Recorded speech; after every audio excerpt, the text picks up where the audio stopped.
passages from this book that I'm reading is called The First to Die at the End.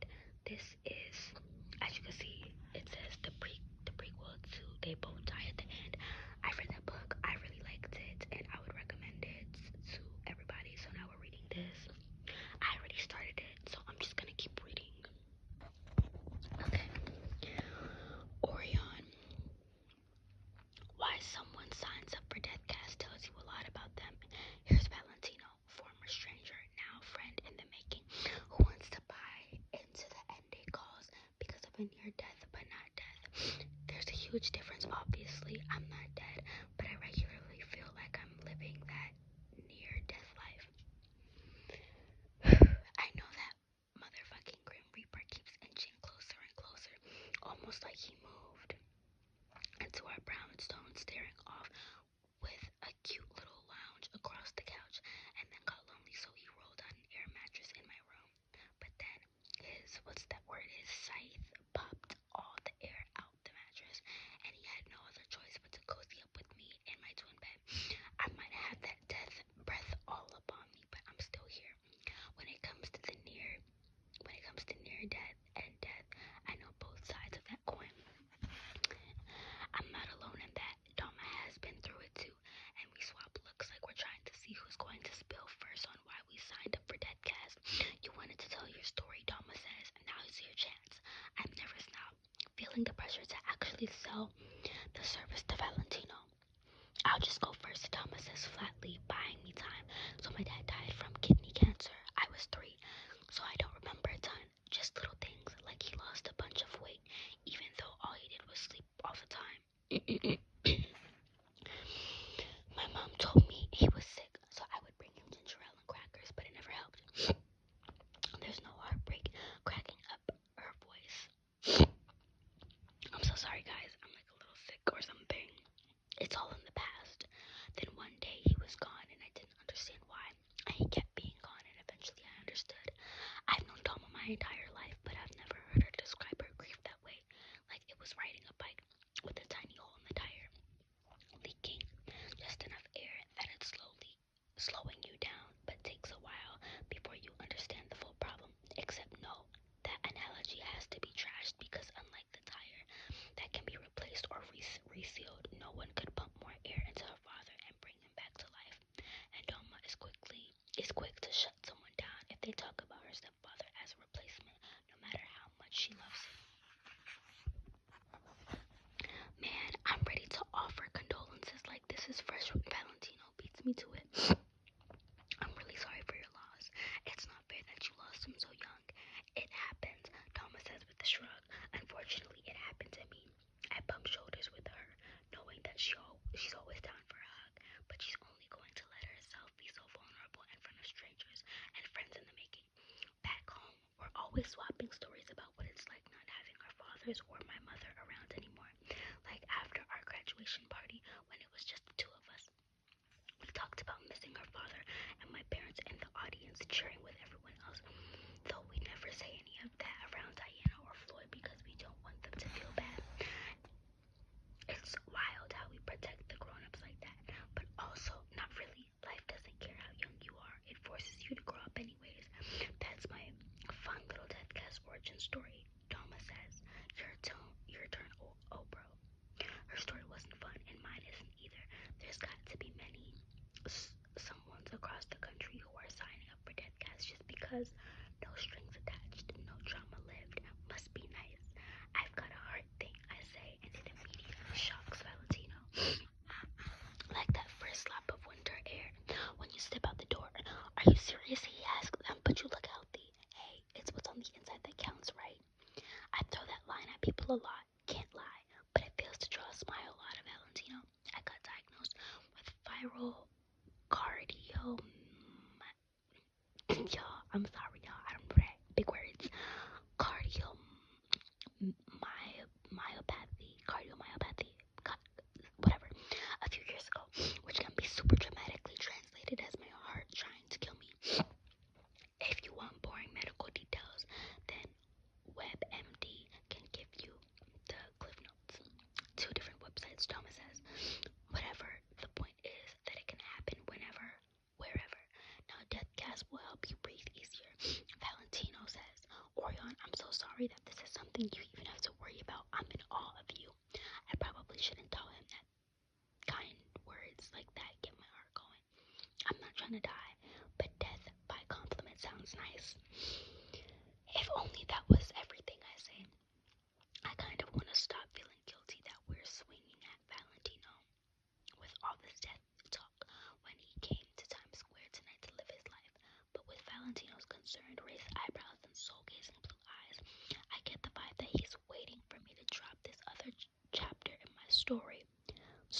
my parents on 9/11, I say, giving it that pause.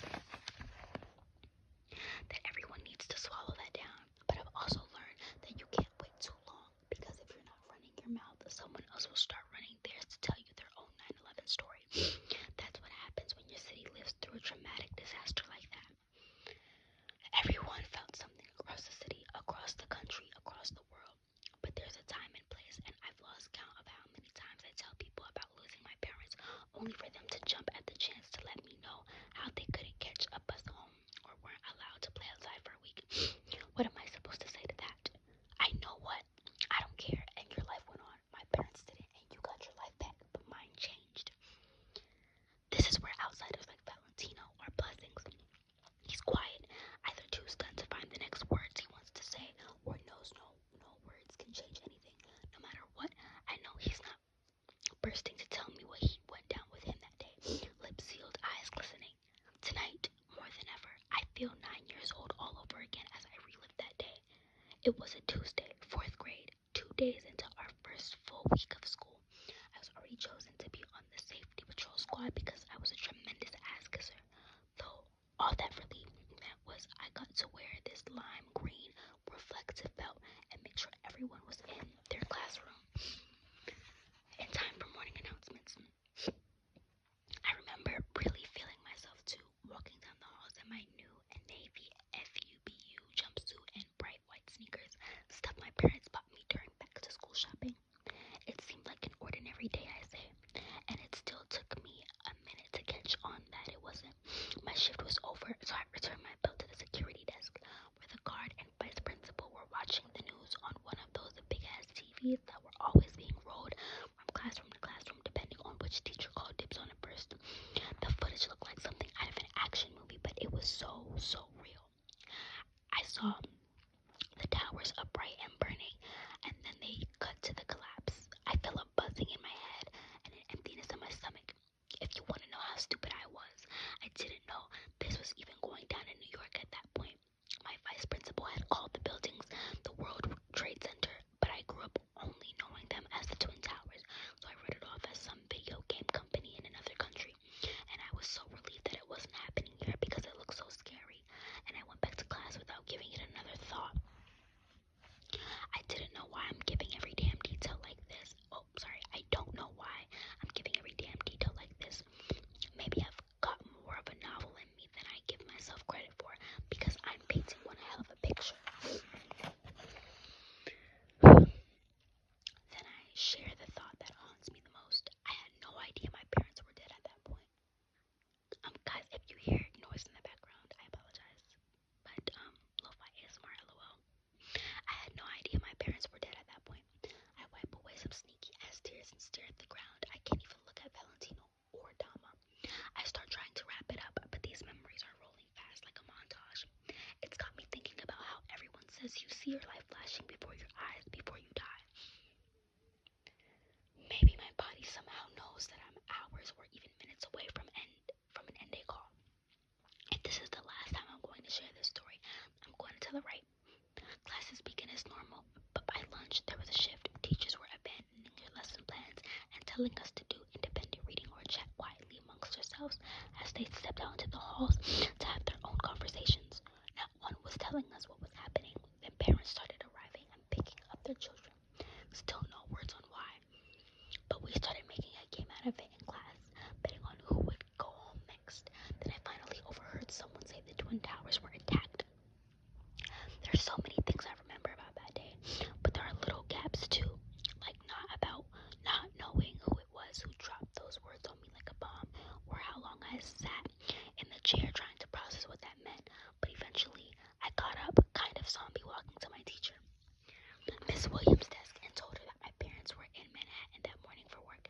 She was gentle, using that voice she always had whenever I asked to go to the bathroom or needed her to repeat something for me that I didn't understand. Then I realized I had to make it clear for her. My parents had a meeting at the Twin Towers, I say, and I've said those words 100 times, 1,000 times, 1,000,000 times. But because everyone wants to know why they were there, it's not like they were walking down a bad neighborhood's dark alley late at night. They were conducting business in a business building during business hours. My teacher, a woman who studied Jake Shakespeare and expanded my vocabulary and assigned my reading. Had no words for me after I told her where my parents were. I still held out hope. My mom was always running late, like putting on makeup 5 minutes after she was supposed to be out the door already. I kept thinking that maybe they were late to their meeting because of her, and that I'd have so many more years of teasing her for that little character flaw. That for that day, we'd be thinking that procrastination bone in her body. You hear a lot of stories like that about people who were supposed to be in the towers that morning but overslept or got stuck in traffic or rode the wrong train or felt sick so they stayed home. I take a deep breath. I can't believe I've been talking so much and I can't believe no one has stopped me. But my parents weren't lucky like that, so I was the last kid in the whole school. And that's when I bust down, crying hard. I don't need to get into how Diana was called to rescue me as my emergency contact when my transition into living with Dama and her family, or all the nightmares I had and the nightmares I have now, and what's changed and what stayed the same. I probably couldn't even get the words out if I tried. I got myself so deep in those memories that I swear that Deathcast must have gone live hours ago, but I was too busy thinking about the towers falling with my parents inside. Sorry guys, I'm so sorry for the sniffling. Can I hug you? Valentino's words surprised me, cutting through the air like there are no other sounds. No cars honking, no Deathcast reps with microphones, no sobs coming out my own mouth. I nod, still crying like, guys, that's my dog over there scratching herself, sorry. I nod, still crying like I'm still that kid who needed to be comforted over and over because I felt so lonely. My heart is pounding as he wraps his arms around me. The hug is tight. He begs pressed against my flat chest. I hate that you lived through that, Valentino says. I'm sorry I asked. I shake my head, my chin dragging along his shoulder. Nope. We started it. Doma clears her throat. I did some light teasing, but you popped the question first. She winks, swearing she's cute. With that little turn off a phrase, and it's actually solid but more mortifying when I'm hugging this guy who is into other guys, but that doesn't automatically mean me. I break the hug way too self-conscious now. One last thing I say, wiping my tears away. For real, Doma asks, then flashes a smile. I'm kidding. But for real, it's almost midnight. I turn to the Jumbotron, and that hourglass is almost full at the bottom. I'll be fast, I say. You don't have to be, Valentino says. I rest my hand on his shoulder, the same shoulder my chin was just on. Look, maybe we'll never talk again beyond tonight, but there's one thing I'd love for you to take away from this encounter. He leans in attentive. You said that if someone you hold in your heart dies, then you die too. I love my parents so damn much. Every time I got to talk about them in past tense like they're nothing but ghosts instead of the living, breathing, solid people they were. It breaks me. We're minutes from midnight. Here's the truth no one ever wants to admit. When death is on the horizon, or when you're deep in that grief, as long as you keep existing, you'll keep breathing. And if you're breathing, one day you'll start living again. I know it's stupid, but I swear I can see in his eyes that he gets me, and he's burning those words into memory for that tragic day. That tragic day he loses someone, and he's really taking it to heart. But no matter how much you're living, Valentino, it's still going to be haunting if you don't get the chance to say goodbye to someone you love, especially if given the chance. Valentino looks at the hourglass. I should sign